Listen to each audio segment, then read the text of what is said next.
जय सिया राम प्रेमी भक्तों, हरि भक्तों को मेरा प्रणाम। प्रेमी भक्तों, ब्रह्म मुहूर्त में अगर आप उठने लग गए हो और नाम जप करते हैं तो सबसे ही अच्छी बात। और जो नाम जप में जानते नहीं हैं तो मैं उन्हें फिर से एक बार बता रहा हूँ कि नाम जप है क्या, वो महामंत्र, वो महाजाप क्या है जो प्राणी को अगर गुरु से भी ना मिले वो मंत्र तो स्वयं कैसे करें। तो भक्तों ध्यान से सुनिए, ये वीडियो आपके लिए काफ़ी लाभकारी होगा। और अगर आप इस वीडियो का ध्येय और एक तरह से मोरल समझ गए कि इस वीडियो से क्या शिक्षा मिलेगी तो आपका जीवन पूर्ण रूप से सार्थक हो जाएगा। तो भक्तों शांति से सुने और धैर्य बनाए रखें कि हम क्या कहने जा रहे हैं। भक्तों,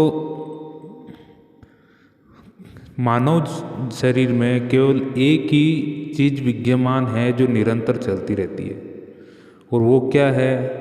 वह है श्वास, अर्थात सांसें, मनुष्य की सांसें। कई लोग बोलते होंगे कि हृदय की धड़कन भी तो है।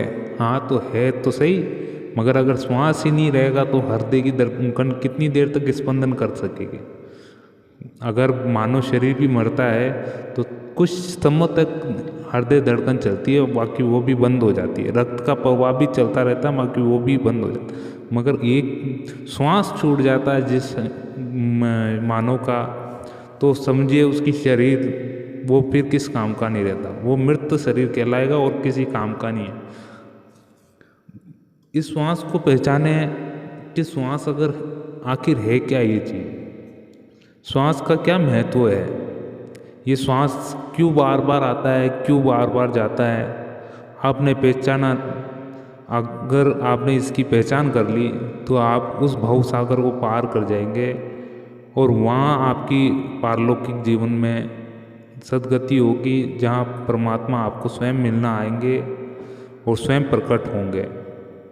अर्थात भक्तों, ये इसे मंत्र कह लो या फिर कुछ भी कह लो आप, मगर आप मंत्र भी कहना सबसे उचित रहेगा, क्योंकि काफ़ी लोग मंत्रों में ही अपनी ज़्यादा निष्ठा रखते हैं कि कुछ ना कुछ मंत्र बता दो कि हम तो उसका जाप कर लेंगे और हमारा जीवन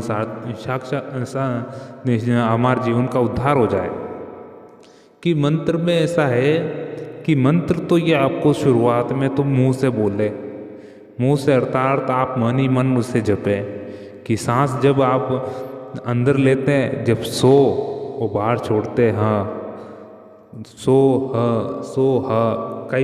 कई जगह सो हंग भी होगा, सो हम भी होगा, इसमें कोई दो राय नहीं है। सो हंग भी आपको लगेगा, सो हंग भी लगेगा, इसमें कुछ इतनी ज़्यादा दिक्कत वाली बात नहीं है। कई उच्चारण में थोड़ी इसमें अशुद्धि बिल्कुल नहीं है। सो हम भी सही है, सो हंग भी सही है और सो ह भी सही है। अब देखो आपको पता कैसे चलेगा इस चीज़ का कि ये रियल मंत्र है क्या।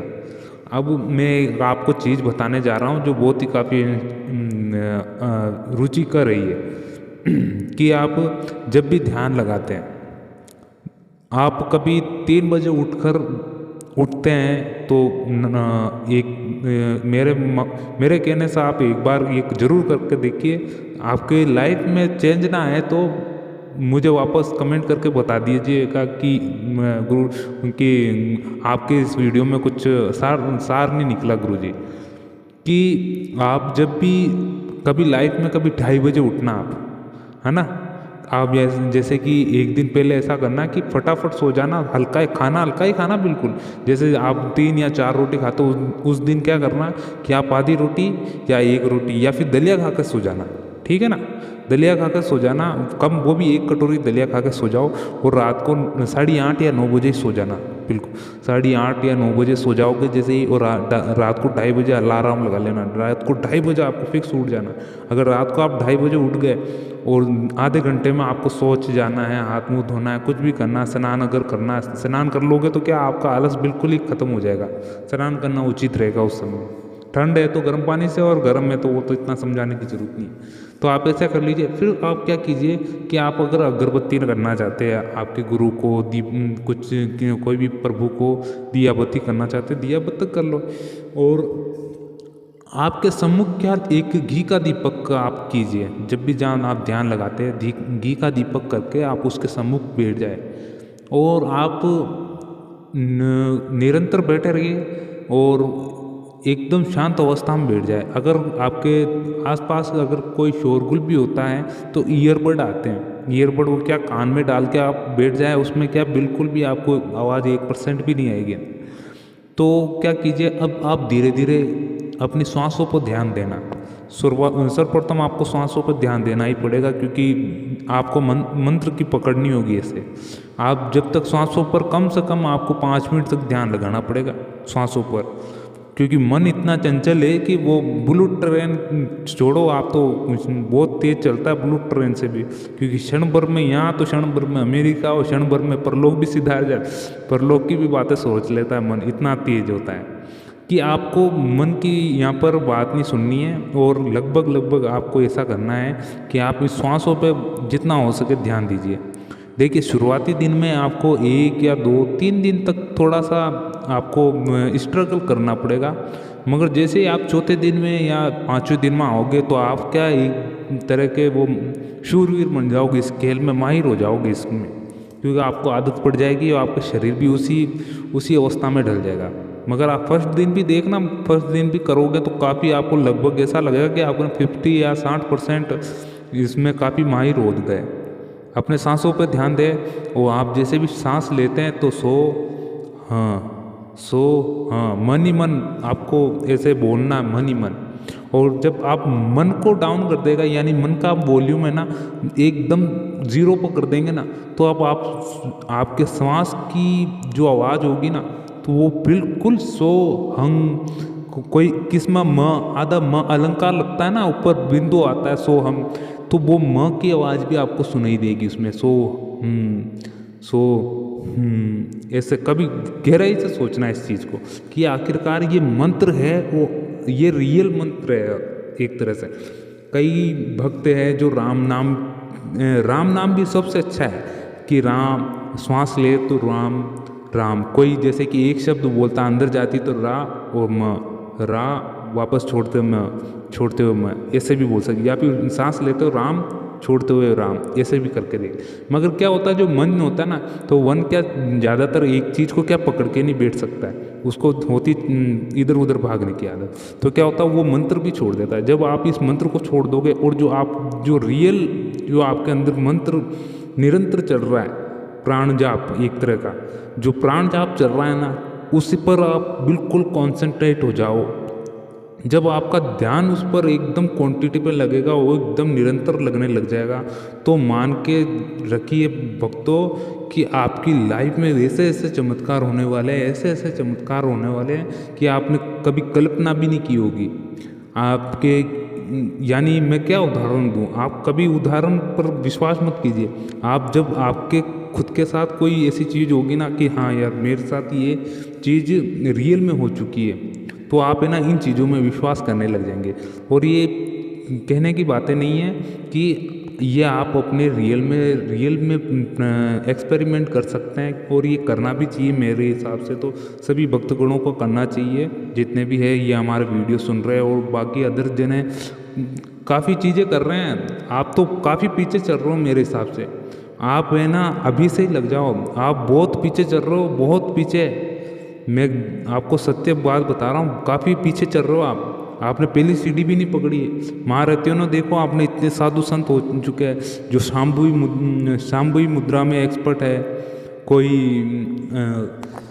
शाम्भवी मुद्रा में एक्सपर्ट है, कोई काफ़ी ऐसी चीज़ों में एक्सपर्ट है जिसमें काफ़ी चीज़ें मुझको भी याद नहीं आ रही, मगर मैं आपको ज़रूर बताऊँगा उस चीज़ों के बारे में। काफ़ी साधु संत है जो अपने ऐसे अध्यात्म जीवन में उच्च कोटि पे पहुंच सके, इतने उत्तम मार्ग में पहुंच चुके हैं जहां पर प्रभु ने साक्षात उनको दर्शन दे रखे हैं। काफ़ी भक्त हैं ऐसे, मगर वो क्या है कि वो सांसारिक लोगों से दूर रहना पसंद करते हैं। वो उनके प्रभु मस्त या फिर वो मस्त, वो वैसा हिसाब रखते हैं कि पुराने लोगों ने खैर कहा है ना कि खूब तो खाओ और खूब काम करो और अपने आनंद में रहो, बस ये इतना ही करो। आप अपने जो लक्ष्य निर्धारित किया उस पर फोकस करो, खाने पीने का ध्यान रखो, खूब खेलो कूदो, मगर अपने जो लक्ष्य पर ध्यान दिया हो ना उसे प्राप्त करना है अपने। तो यही मान के चलिए कि वो साधु संत भी यही कर रहे हैं, तो आपको भी यही करना है कि आपको एक लक्ष्य है आपका कि इस मानव योनि में आपको अपने प्रभु को पकड़ना है, जैसे भी करना है। पकड़ना है मतलब कि है तो अपने भीतर ही, मगर आपको पता नहीं है वो उसको उजागर कैसे करना है, उसको ढूंढे कैसे, तो क्या अपने आप में खो दिए उसको। तो भक्तों यहाँ पर आपको अपना आप में प्रभु को खोदना है, यानी अपने अंतर में खोदना, उसको ढूंढना है कि वो आखिर छुपा है तो छुपा किस जगह है। तो ऐसे ही आपको कुछ ना कुछ अपने ऊपर या अपने अंदर कुछ ना कुछ करना ही है, अंदर करना है। बाहर तो क्या है, अगर आप फटे हुए कपड़े भी पहन लोगे ना तो समाज बुराई करेगा। अगर प्रभु ने बुराई कर दी ना आपके यहाँ मृत्यु लोक से जाने के बाद वहाँ की यार आपने तो काफ़ी बुरे कार्य कर रखे, अब देखो आपको क्या करना है, तो आपको क्या वापस भटकना पड़ जाएगा, यानी फिर मानो जो नहीं मिलने वाली। लोग तो काफ़ी सोचते हैं कि नहीं यार एक बार थोड़ा अच्छे कर्म कर लेते हैं, फिर वापस अपन को दूसरा जन्म मिलेगा और मानव योनि मिल जाएगी। कि यार ये तो किसने निर्धारित नहीं कर रखा है कि किसको क्या मिलेगा क्या नहीं मिलेगा। देखो मृत्यु के पश्चात क्या होता है क्या नहीं होता है, ये अभी हाल फिलहाल किसी ने सत्य अनुभव बताए होंगे तो पता नहीं, मगर मेरे हिसाब से अभी हाल फिलहाल ऐसा नहीं है कि मृत्यु के पश्चात आप ऐसी अवस्था में चले जाओ जहाँ पर आपका वापस इस मृत्यु लोक में आना यानी असंभव हो जाए, ऐसा कार्य करो। अर्थात आपको इस मानव जीवन से मुक्ति पानी है तो आप अपने गुरु द्वारा जो भी नाम दिया हुआ है, वो मंत्र दिया हुआ गुरु मंत्र, उसे बार बार स्मरण कीजिए। गुरु तो क्या है कि आपको एक तरह से मंत्र तो दे दिया, अब उसको आपको एक तरह से उसको मांझना है, उसमें मंजना है उसको, यानी उसको आप उसका पेंदा ढूंढे, उस मंत्र का पेंदा है क्या आखिर का, उसको वो मंत्र किस चीज़ पर टिका हुआ है ना, समझ रहे आप, ये उसका आधार क्या है मंत्र का, कि ये गुरु ने मंत्र दिया है तो अब इसका आधार ढूंढो, उसको जपो आप। जब आपको धीरे धीरे आधार मिलने के लक्षण नज़र आने लग जाएंगे ना, तो आप समझने लगना कि आप काफ़ी करीब आ चुके उस चीज़ के, काफ़ी करीब, जहाँ पर प्रभु परमात्मा आपके सामने स्वयं प्रकट होगा। तो आपको ऐसा अनुभव होगा कि आपसे कोई बात कर रहा है, कि वो जैसे पुराने सीरियल है काफ़ी, कि उठो भक्त, काफ़ी लंबे समय से तपस्या करते हो, उठो भक्त अपने नेत्र खोलो मैं तुम्हारे सामने साक्षात हूँ, वैसा भी सीक्वेंस आपके साथ हो सकता है। रियल इंस्टेंट है ये रियल बातें ऐसी, और काफ़ी भक्तजनों के साथ हो चुकी है। अब भक्तों की आदत क्या होती है कि वो भक्ति छुपाते हैं अधिकतर जो सत्य जो भक्ति करते हैं ना, काफ़ी जने दिखाते भी है और काफ़ी भक्त ऐसा होता है वो छुपाते हैं कि नहीं मेरी भक्ति मुझ तक ही सीमित है। जैसे कि अपन दान करते किसी को तो काफ़ी भक्त होते हैं कि कोई चिट्ठी में डाल के जाता है कि ये इस फलाना नाम से, ये मेरे नाम से इस गांव का हूँ और इस रहने वाला हूँ, इतने इतने रुपए में दान कर रहा हूँ। काफ़ी भक्त ऐसे होते हैं, और अधिकतर भक्त ऐसे हैं जो दान करके रख के चले जाते हैं, नाम वाम कुछ भी नहीं बताते, कुछ भी नहीं। वो भक्त भी ऐसे होते हैं कि अपना क्या कर रहे हैं क्या नहीं कर रहे कुछ नहीं बताते। बाहरी जीवन अलग है, आंतरिक जीवन इतना शांतिपूर्ण बिताते, वो इतना शांतिपूर्ण है उनका अध्यात्म जीवन, वो इतनी करीब पहुंच चुके हैं उसके पास, वो बताते नहीं आपको। तो भक्तों आपको भी कुछ ऐसा ही करना है अपने साथ, आप उस नाम को भजिए और इतना भजिए कि आप उस परमात्मा के इतना निकट चाहे, इतना निकट कि आप उसको आपको सामने प्रकट होना पड़े, और आपसे आप जो चाहते हैं ना कि मैं प्रभु के दर्शन कर लूँ, आप जो भी स्वरूप चाहते हैं प्रभु का, श्री राम, श्री कृष्ण, हनुमान, जितने भी जिस भी स्वरूप में आप दर्शन चाहते हैं, माँ भगवती के, माँ अम्बा के, उस मैं कह रहा हूँ आपको उसी स्वरूप में आपको दर्शन देगा, उसी स्वरूप में। बस आप यानी एक तरह से इतना गहरा विश्वास हो, इतना कट्टर, एकदम कट्टर कि मुझको तो करना ही है, ऐसा हटी भक्त बन जाओ एक तरह से। अपने शरीर, आप प्रभु ने आपको शरीर दिया है तो आप इसको तपाओ थोड़ा, कि हर चीज़ में तपाओ। अब शरीर क्या होता है कि शरीर किसके बस में होता है? मन के बस में होता है। बल्कि ऐसा होना नहीं चाहिए कि मन के बस में आ जाए शरीर। तो भक्तों की ये बातें ऐसी है कि काफ़ी गूढ़ ज्ञान होता है, और गुरु मंत्र काफ़ी किसी को बताया नहीं जाता है, कि गुप्त मंत्र भी बोला जाता है। कि गुप्त इसलिए बोला जाता है कि हर कोई इसका भागी नहीं है, मोक्ष का हर कोई भागी नहीं होता, क्योंकि इसका कोई गलत इस्तेमाल भी कर लेता है। कोई क्या है, कोई मजाक मजाक में बोल देता है ये सब फालतू की बातें हैं, ये है वो है। देखिए, गुप्त मंत्र उसी को ही दिया जाता है जो उसके लायक है सर्वप्रथम। तो भक्तों, आप ये मान के चलिए तो इसके लायक हो आप भी। इस गुप्त मंत्र का जाप करते रहें। सो हम, सो हंग, सो ह, सो हम। इसमें कुछ भी इन श्वासों का ध्यान इतना कीजिए, इतना कीजिए, इतना। नाम जप कैसे होता है? ऐसे ही तो होता है कि एक भक्त ने दिन में कम से कम 2 लाख बार, 5 लाख बार जाप कर लिया। होते तो है नहीं कि श्वास तो दिन में लिमिटेड ही आती है, पूरे दिन में करोगे, मगर इतना जाप कैसे कर लिया कि इन्होंने एक दिन में 1 करोड़ बार जाप कर लिया। क्यों? क्योंकि वो उस अवस्था में पहुंच चुके हैं वो भक्त, जहाँ पर उनका एक भी श्वास है ना, वो लेते हैं, वो हजारों लाखों लाखों के बराबर होता है। उनमें इतनी पवित्रता, इतनी शुद्धि, इतनी सकारात्मकता आ जाती है। इस कंडीशन में आने के बाद आप में अपने अनुभव और अपने आप में आप ऐसे महसूस करोगे कि आपने है ना कुछ हासिल करने पर ही हो अभी, यानी कुछ बहुत बड़ा हासिल करने पर हो, ऐसी स्थिति में आ जाओगे आप। तो भक्तों, कोशिश कीजिए कि आप कुछ ना कुछ अपने पर, अपने अध्यात्म जीवन में कुछ तो कीजिए। मेरा मानना तो कुछ तो कीजिए।